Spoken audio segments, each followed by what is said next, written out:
mendengar di saat guru menjelaskan, tidak tertawa, tidak bermain. Oke. Nah, ada lagi meminta izin. Meminta izin, Ibu, izin ke toilet. Jangan izin ke toilet terus di kantin ya. Jangan. Kemudian, tidak memotong pembicaraan guru. Nah, di saat guru sudah menjelaskan, Ibu, padahal belum disuruh bertanya. Kamu bertanya. Nah, anak-anak, selain akhlak terpuji, ada juga masalah-masalah yang berkaitan dengan akhlak. Misalnya akhlak tidak terpuji. Nah, masalah ini adalah yang pertama, satu, kurangnya sopan santun. Kedua, membuang sampah tidak pada tempatnya. Yang ketiga, merusak fasilitas umum atau fasilitas di sekolah. Nah, kira-kira ada yang tahu tidak? Apa fasilitas yang ada di sekolah yang biasanya dirusak anak-anak? Hiasan, pintar Nak Aco. Apalagi? Bunga, tempat sampah. Itu fasilitas sekolah ya. Tempat sampah, misalnya WC-nya, pintunya.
Kami dari kelompok 2 akan membacakan hasil diskusi kami. Yang pertama, sebutkan 3 contoh akhlak terpuji yang kamu ketahui. Jawabannya adalah 1. Rendah hati, jujur, dan santun. Yang kedua, jelaskan pengertian dari sifat bertanggung jawab. Jawabannya adalah orang selalu berusaha tepat waktu dalam menyelesaikan pekerjaan. Oke, pintar. Tepuk tangan dulu buat kelompok 2. Oke, silakan kembali ke tempat. Nah, jadi soalnya itu berbeda-beda. Cuma nomor 1 yang sama, nomor 2 itu berbeda. Kemudian, ayo silakan kelompok 3 membacakan hasil diskusinya. Nah, Ainun sebagai ketua kelompoknya. Assalamualaikum. Kat. Assalamualaikum warahmatullahi wabarakatuh. Waalaikumsalam warahmatullahi wabarakatuh. Baiklah, kami dari kelompok 3 akan membacakan hasil diskusi kami. 1. Sebutkan 3 contoh akhlak terpuji yang kami ketahui. Jawaban 1. Bersyukur, disiplin, bertanggung jawab. 2. Jelaskan pengertian dari sifat tidak terpuji. Jawaban, sifat tidak terpuji adalah sifat yang tidak baik, misalnya sombong, iri, berbohong, dan lain-lainnya. Oke, tepuk tangan dulu buat kelompok 3. Anak-anak. Jadi nomor 1 itu soalnya sama. Sebutkan contoh akhlak terpuji. Nah, ada di sebelahnya jawabannya ada 3, di sebelahnya juga 3, di kelompok 3 juga 3. Jadi jawabannya semuanya benar. Begitu juga dengan nomor 2. Oke. Nah, anak-anak, kemudian setelah kita mengerjakan, oke anak-anak, setelah kalian mengerjakan tugas kelompok tadi, Ibu akan memberikan tugas mandiri. Nah, tugas mandiri itu berarti tugas sendiri-sendiri. Oke, silakan.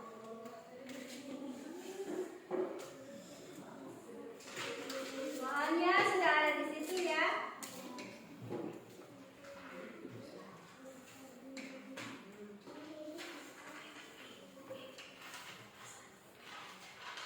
Oke. Jadi soalnya sudah ada ya. Silakan simpan dulu. Silakan disimpan. Sudah? Nah, setelah kalian menerima tugas mandiri, nah anak-anak, setelah kita mempelajari akhlak tadi, Ibu akan menjelaskan kesimpulan dari materi akhlak. Nah, kesimpulan ini bahwa akhlak terpuji adalah fondasi utama bagi kehidupan kita.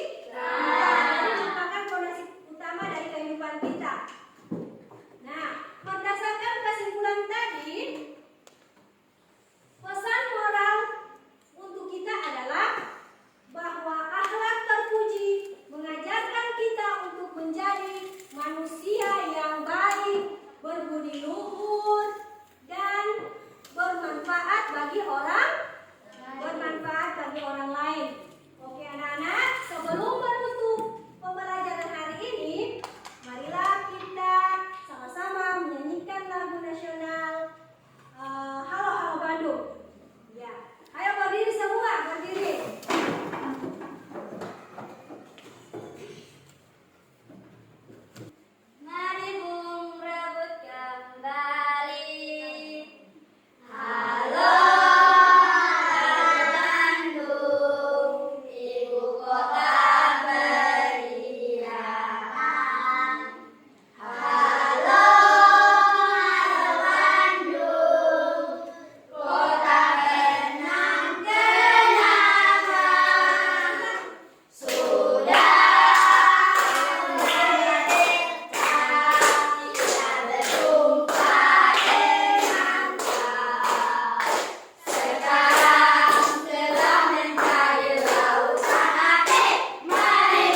berdua ada yang